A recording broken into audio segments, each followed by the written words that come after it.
Λοιπόν, υπάρχουν δύο υποκειμενικοί παράγοντες που είναι ο μεταβολισμός, δηλαδή ανάλογα τη δραστηριότητά μας, και η ένδυση, δηλαδή τι φοράμε μέσα στον χώρο μας. Ο μεταβολισμός, βέβαια, όπως και η θερμική άνεση, εξαρτώνται και από την ηλικία, το φύλο και κάποια άλλα χαρακτηριστικά του ανθρώπου. Και τέλος υπάρχουν και άλλοι τρεις παράμετροι, οι οποίες είναι μετρήσιμες, υπολογίσιμες θα έλεγα, δηλαδή μπορούν να υπολογιστούν με κάποιο τρόπο, και είναι δευτερεύουσα σημασία. Το ένα είναι το ρεύμα αέρα, δηλαδή όταν έχουμε ένα ρεύμα που μπαίνει από κάποια χαραμάδα ή οποίο στο κτίριο και συνήθως μας κρεώνει και επηρεάζει τη θερμική μας ισορροπία. Είναι η ασυμμετρία της θερμικής ακτινοβολίας, που παρόλο έχει ένα πομπόδι τίτλο, στην πραγματικότητα αυτό που εκφράζει είναι ότι όταν έχουμε δύο επιφάνειες μέσα σε ένα κτίριο, οι οποίες έχουν με πολύ μεγάλη διαφορά θερμοκρασίας η μία από την άλλη και βρισκόμαστε κάπου κοντά τους, αισθανόμαστε αυτή τη διαφορά στο σώμα μας, ότι κάποια επιφάνεια είναι πιο ψυχρή και κάποια άλλη είναι πιο θερμή. Και η διαφορά της κάθετης θερμοκρασίας, που είναι κάτι το οποίο αντιλαμβανόμαστε πάρα πολύ καλά, ιδιαίτερα το χειμώνα, όταν έχουμε ψυχρό δάπεδο συνήθως και θερμή οροφή, οπότε τα πόδια μας κρεώνουν, ενώ το κεφάλι μας μπορεί να ζεσταίνεται. Αυτοί λοιπόν είναι οι παράγοντες που επηρεάζουν τη θερμική άνεση.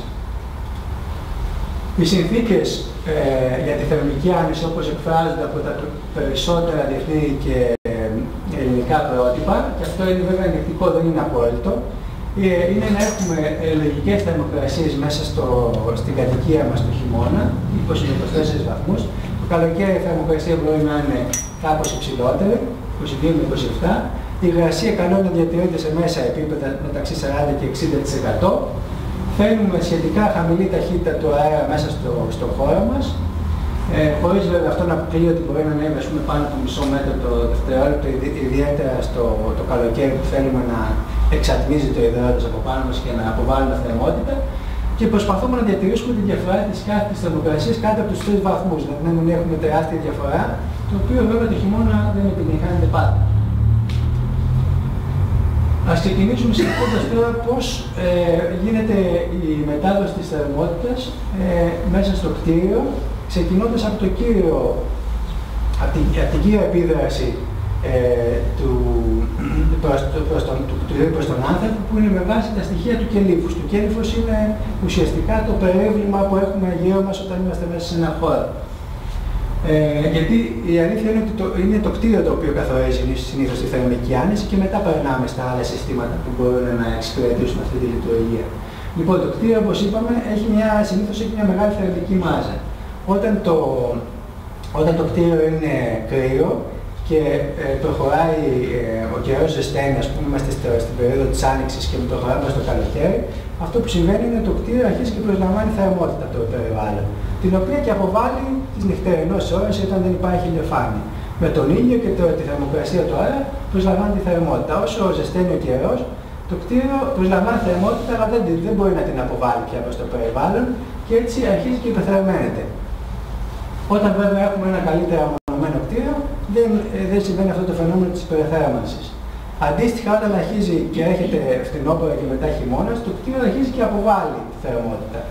Ώσπου στο τέλος γίνεται ψυχρή η θερμική του μάζα, με αποτέλεσμα να έχει πια κρεώσει.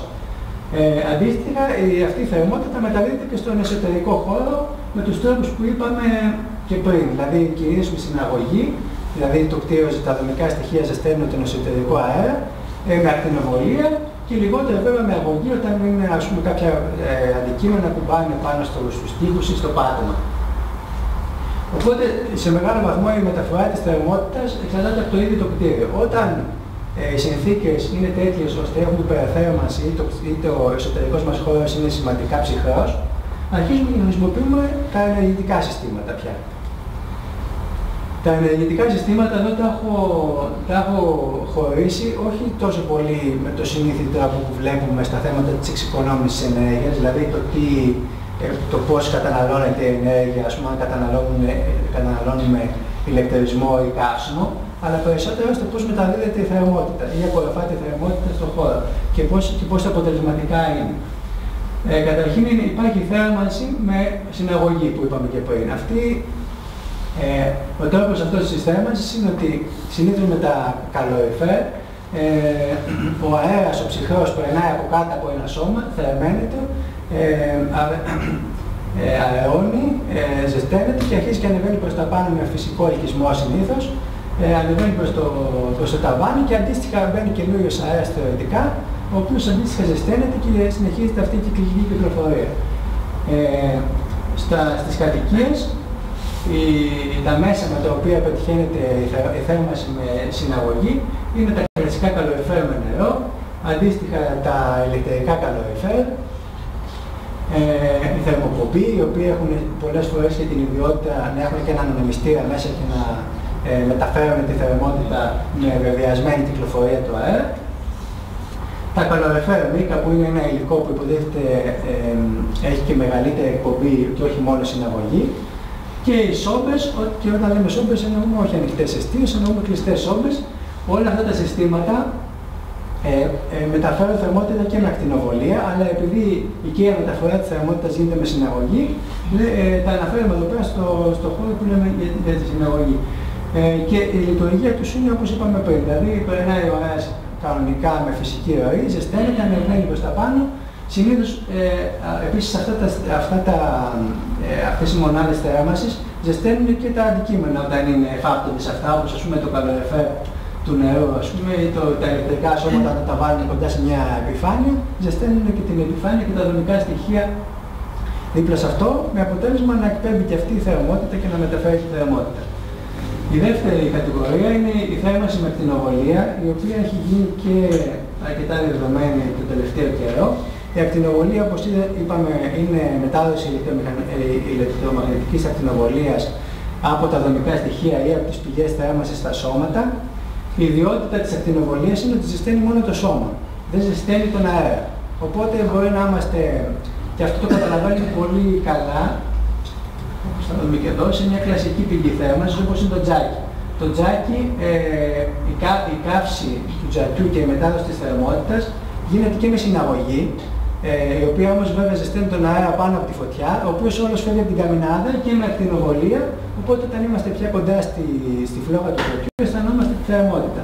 Όταν απομακρυνόμαστε από το τζάκι, δεν αισθανόμαστε τόσο θερμό το σώμα μας, με αποτέλεσμα όταν είμαστε αρκετά μακριά να μην υπάρχει καμία μετάδοση της θερμότητας πια. Και αυτός είναι και ο λόγος που οι πηγές αυτές, εδώ θα σας δείξω και ένα πάνελ υπερέθεν, το οποίο επίσης είναι της μόδας τον τελευταίο καιρό, που και αυτό εκπέμπει θερμική ακτινοβολία. Οπότε έλεγα ότι το μειονέκτημα της μετάδοσης θερμότητας με ακτινοβολία είναι ότι όταν το πεδίο της θερμικής ακτινοβολίας δεν έχει κανένα σώμα μπροστά του, ο χώρος παραμένει κρύος, ο αέρας είναι κρύος και όταν η πηγή αυτή σταματήσει να εκπέμπει ακτινοβολία, ο χώρος θα παραμείνει κρύος. Όταν έχουμε ένα μικρό χώρο, που μπορεί να έχουμε ένα τζάκι ή ένα πάνελ θερμικής ακτινοβολίας ή μια θερμάστρα ηλεκτρική ή καυσίμου, όταν λοιπόν είναι ένας μικρός χώρος, η ακτινοβολία θερμαίνει και τα δομικά στοιχεία, οπότε έχουμε μετάδοση πια της θερμότητας και μέσω των δομικών στοιχείων. Αυτό εξυπηρετεί πάρα πολύ καλά κάποια προβλήματα που θα δούμε και παρακάτω και έχει σχέση με το πώς λειτουργούν τα δομικά στοιχεία και πώς επηρεάζουν την ποιότητα του εσωτερικού περιβάλλοντος. Ο τρίτος τρόπος μετάδοσης της θέρμανσης και αποβολής της θερμότητας, όπως θα δούμε, είναι η θέρμανση και η ψήξη και ο δρασισμός με αέρα. Σε αυτή την περίπτωση έχουμε θέρμανση της πηγής, αυτής που χρησιμοποιούμε του ενεργητικού συστήματος, του αέρα γύρω του, το οποίο εξαναγκάζεται συνήθως η κυκλοφορία με ένα ανεμιστήρα. Οι πηγές αυτές θερμαίνουν πια τον αέρα και όχι τα σώματα. Έτσι. Τα σώματα δεν εκπέμπουν τόσο πολύ ακτινοβολία, πολύ λιγότερη ακτινοβολία, θερμαίνεται βασικά ο αέρας γύρω τους. Κλασικά παραδείγματα της θέρμανσης και της ψήξης ενίοτε με αέρα είναι τα τοπικά κλιματιστικά, τα κλασικά air conditioning που έχουμε στα σπίτια μας, με την εσωτερική μονάδα μέσα στο σπίτι, την εξωτερική μονάδα έξω από το σπίτι. Βασικά αυτά είναι αντλίες θερμότητας που προσάγουν ή απομακρύνουν τη θερμότητα μέσα από ένα χώρο. Αντίστοιχα υπάρχουν κεντρικά κλιματιστικά συστήματα σε μεγαλύτερα σπίτια συνήθως ή σε κτίρια που δεν είναι κατοικίες, πια είναι εμπορικά κτίρια. Τα αερόθερμα, τα οποία έχουν βέβαια και μια μετάδοση θερμότητας με συναγωγή, αλλά βασικά αυτό που έχουν είναι μια αντίσταση η οποία ζεσταίνει τον άμεσο αέρα, τον οποίο και φυσάνει πια προς τον χώρο οι ανεμιστήρες οροφής και γενικότερα οι ανεμιστήρες, οι οποίοι βέβαια δεν παράγουν θερμότητα, αλλά κινούν τον αέρα γύρω τους, προκαλούν μια κίνηση του αέρα, και αυτό έχει ευεργετικές ιδιότητες το καλοκαίρι, όπου χρειαζόμαστε αυτή την κίνηση του αέρα για να αποβάλουμε τη θερμότητα από το σώμα μας. Και τέλος, οι συσκευές αερισμού, οι οποίες είναι βέβαια κυρίως συσκευές που χρησιμοποιούνται σε μεγαλύτερα κτίρια, ενσωματωμένες μέσα σε ένα σύστημα κλιματισμού κεντρικό, οι οποίες όμως έχουν το πλεονέκτημα και δεν αποκλείεται χρήση τους και στις κατοικίες, ότι στην πραγματικότητα δεν έχουν μόνο έναν ανεμιστήρα που κινεί τον αέρα, αλλά βάζουν και φρέσκο αέρα από το περιβάλλον στα κτίρια και αντίστοιχα εξάγουν και αέρα από, από τα κτίρια προς το περιβάλλον. Αυτό βοηθάει πολύ την ποιότητα του εσωτερικού αέρα, όπως θα δούμε και παρακάτω, αλλά αντίστοιχα σε κάποιες εποχές, όπως είναι το φθινόπωρο και η άνοιξη, έχουμε τη δυνατότητα να δροσίσουμε το κτίριο είτε να το θερμάνουμε χωρίς να χρησιμοποιήσουμε πηγή θέρμανσης ή ψήξης, μόνο με τον εξωτερικό αέρα που μπαίνει και αντίστοιχα απαραίτητο στο περιβάλλον.